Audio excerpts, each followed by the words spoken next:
మకర రాశి వారికి ఎలా ఉంది? మకర రాశి వారికి ఆదాయం 2, వ్యయం 8, రాజపూజ్యం 1, అవమానం 2. మకర రాశి వారికి మనం చెప్పేది ఏమిటి అంటే బాధ్యతలు అధికంగా ఉంటాయి. అలాగే కొంచెం ఎక్కువగా ప్రతిదాని గురించి కృషి చేయాల్సి ఉంటుంది. దీంతో పాటు మీ బాధ్యతలు పెరుగుతూ ఉండటం వలన మీ స్థాయి కూడా పెరుగుతూ ఉంటుంది. దీన్ని మనం ఏ రకంగా అయినా తీసుకోవచ్చు. కుటుంబంలో అనుకోండి, బాధ్యతలు పెరగటం వలన మీకు ఇచ్చే గౌరవ మర్యాదలు పెరుగుతూ ఉంటాయి. ఖర్చులు అదే విధంగా ఉండబోతున్నాయి. కాబట్టి ఖర్చులని బ్యాలెన్స్ చేసుకోవటం నేర్చుకోవాలి. అధిక ఖర్చులు కలిగే అవకాశం ఎక్కువగా ఉంటుంది.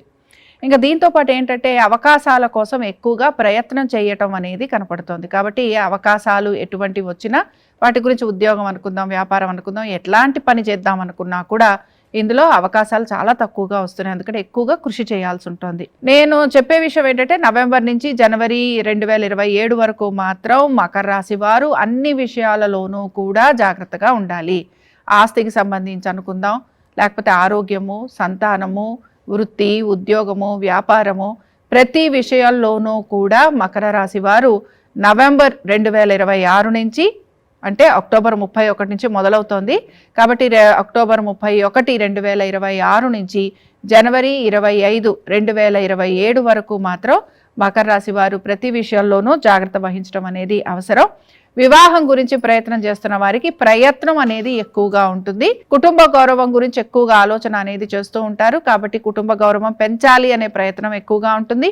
అది మీకు అనుకూలంగా ఉంటుంది. ఈ సంవత్సరం అంతా కూడా మనం మకర రాశి వారికి 3 ముక్కలు చెప్పుకుంటాం. ఒకటి ఏమిటి అని అంటే కష్టం ఎక్కువగా ఉంటుంది, బాధ్యత ఎక్కువగా ఉంటుంది, బాధ్యత వహించాల్సిన పరిస్థితులు కనబడుతున్నాయి.